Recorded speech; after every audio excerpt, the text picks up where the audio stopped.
सो सब प्रिया सहज बस मोरे, समुझी परा प्रसाद अब तोरे। जान्यो प्रिया तोरी चतुराई, ए विधि कयूं मोरी प्रभुताई। ये प्यारी, यह सब सहज ही मेरे वश में है। अब तुम्हारी कृपा से मुझे समझ पड़ा है। हे प्रिय, तुम्हारी चतुराई मैंने जान ली है। इसी बहाने से तूने मेरी प्रभुता कही है। तब बत कही गूढ़ मृग लोचन, समुझत सुखद सुनद भव मोचन। मंदोदरी मन महु अस ठयऊ, पियई क पियई कला काल वस मति भ्रम भयऊ। हे मृग नयनी, तुम्हारी बातें बड़ी गूढ़ हैं, जो समझने से सुख देने वाली और सुनने से भय को दूर करने वाली हैं। मंदोदरी ने मन में निश्चय कर लिया कि मृत्यु के वश पति को बुद्धि भ्रम हो गया है। बहुत भांति से विनोद करते हुए सवेरा हो गया। तब स्वभाव से ही निडर लंकापति मदांध रावण अपनी सभा में आया। वेद फलता फूलता नहीं, चाहे मेघ अमृत ही क्यों न बरसावे। इस प्रकार मूर्ख के हृदय का ज्ञान नहीं होता, चाहे ब्रह्मा जी ही गुरु क्यों न मिले। वहां रावण मंत्रियों को साथ लेकर अत्यंत उच्च शिखर पर जा चढ़ा। तब शुक सारण बोला, हे राजन, कपियों के समूह देखो। यह जो सिंहनाथ किल करई, सप्त ताल उन्नत उसच्चरई। सहस कोटि अतुलित बलवाना, इनके संग बानर परिमाना।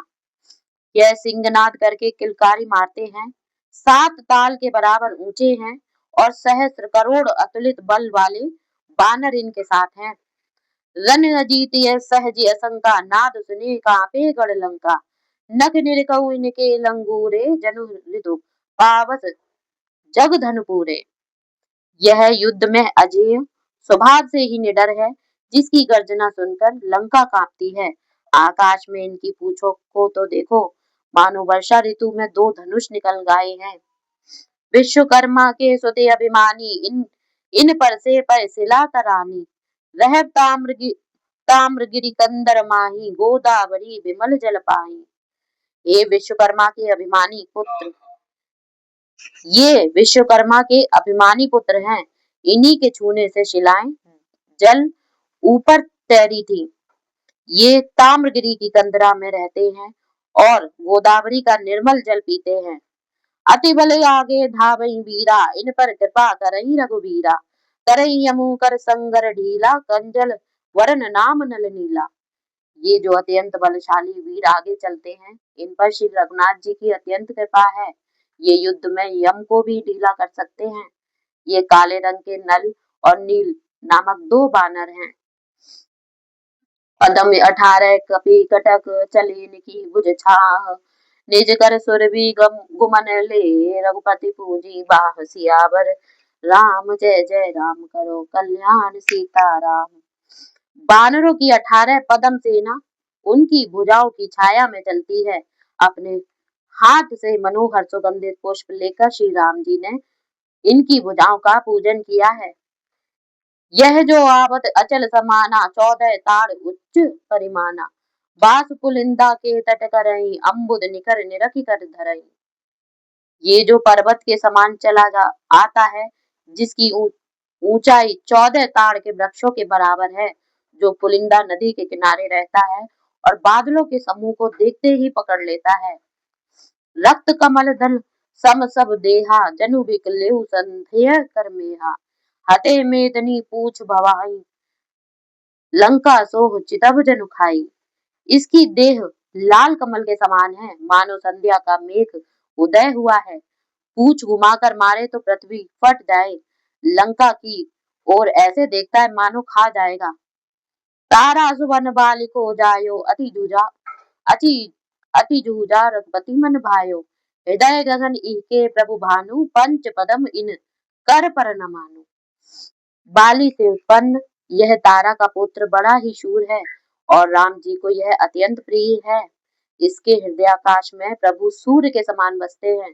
इसके साथ 5 पदम बानर हैं। करे वज्रबा सब कर भंगा, उदयाचल कह लेई उछंगा। परम चतुर सेन इहि लागी, रघुपति कृपा परम बड़ भागी। यह इंद्र के वज्र को भी तोड़ सकता है, उदयाचल को गोदी में उठा सकता है। यह सेनापति परम चतुर और श्री रघुनाथ जी की कृपा से परम भाग्यवान है जो पृथ्वी पर चरण रखकर दबावे तो शेष नाग व्याकुल हो जाएं। देखो सेना के चलने वाला यही युवराज अंगद है। ये देखियो जय चहुदिश घुमड़े मनऊ लंक सावन घन उमड़े आगे पीछे दस दिशि दावई शिला शंग तरु तोरण आवई। अब इन बानरों को देखो जो चारों ओर घुमड़े हुए हैं मानो लंका में सावन के बादल उमड़ आए हों। यह आगे पीछे दसों दिशाओं में दौड़ते हैं और शिला पर्वत व वृक्ष तोड़ते हैं। सहस नाग बल सबई समाना सप्त पदम इर कर परिमाना काशीपुर पुरी वासी इनकेरा समर कबहू जिन पीठ न फेरा। इनमें से प्रत्येक में से एक सहस्त्र हाथी का बल है। इनकी संख्या 7 पदम में है। इनका वास काशीपुरी में है जिन्होंने युद्ध में कभी पीठ नहीं फेरी। तीक्ष्ण दंत नखायुधधारी द्वंद युद्ध यह जानई भारी धूमकेतु जूतप इन फेरा लंका निकट दीन जही डेरा। तीक्ष्ण नख और दांत रूपी अस्त्र धारण करने वाले ये भारी द्वंद युद्ध जानते हैं। इनका सेनापति धूमकेतु है जिसने लंका के निकट डेरा किया है। यही कर जेठ बंधु जमवंता ते के बल कर पाप को अंता देव धनुज को जूझे ताही धरा होए कर कंदुक जाही। इसी का बड़ा भाई जामवंत है। इसके बल का अंत कौन पा सकता है। देवता अथवा राक्षस कौन जूझे जो पृथ्वी को गेंद के समान उठा सकता है। बसे असंख नर्मदा तीरा अशनि असमान अभेद शरीरा। यह निर्भय नर्मदा के किनारे रहता है। इसका शरीर वज्र के समान अभेद्य है। यह जामवंत सुग्रीव का मंत्री और श्री रघुनाथ जी का प्रिय दास है। वह मूर्ख है जो इसे युद्ध से जीतना चाहता हो। अब देखियो यह यूथ ही अपारा पीत वरन होई गयु पहारा बाल अरुण मरीच जस फूटी निश्चर निकट तभी यह छूटी।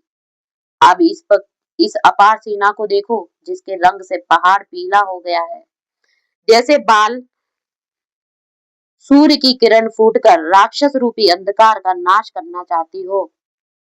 24 अर्बुद ईन कर यूहा सहस बुंद सम कोटि समूहा शिला शैल जे आगे परहि पायन मर्द गर्द सम करहि। इसका समूह 24 अरब का है। सहस्त्र बूंदों के समान इन करोड़ों का समूह है जो शिला अथवा पर्वत आगे आगे आते हैं। इन्हें ये पांव से मसल कर धूल कर देते हैं। कंचन गिरी कंदर के बाणी इनकर जूथ नाति अविनाशी अति बलवासन कर हितकारी सखा सुकंठ केर सुख नारी। ये सुमेरु पर्वत की गुफाओं के निवासी हैं। इनका सेनापति अविनाशी है। यह अत्यंत बलशाली इंद्र का हितकारी और सुग्रीव का सुखदाई मित्र है।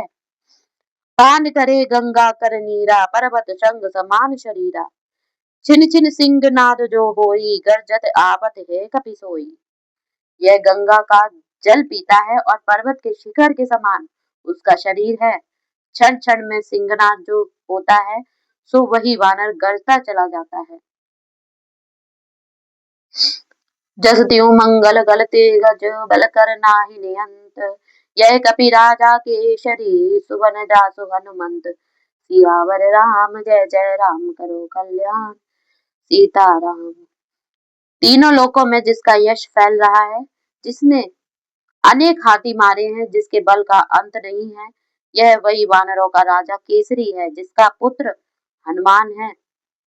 यह जो कुमद पत्र समदेहा जस कैलाश शरद कर मेहा लोचन मधु पिंगल यति लोने काम रूप चितवत चहुकोने।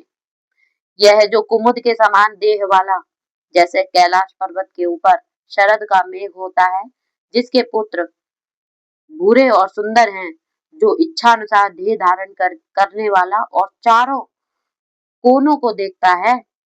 लंका सोह लंगूर फिराई गर्जत प्रलय मेघ की नाही सुरपति साथ युद्ध कह गयऊं तब से काम रूप हो गयऊं। लंका की ओर पूछ फिराता और प्रलय के बादलों के समान गरजता है। यह इंद्र के साथ युद्ध में गया था तब इच्छा अनुसार देह धारण करने वाला हो गया है। मघवा एहसन कीन मिताई करता सदा यह देव करत सदा यह देव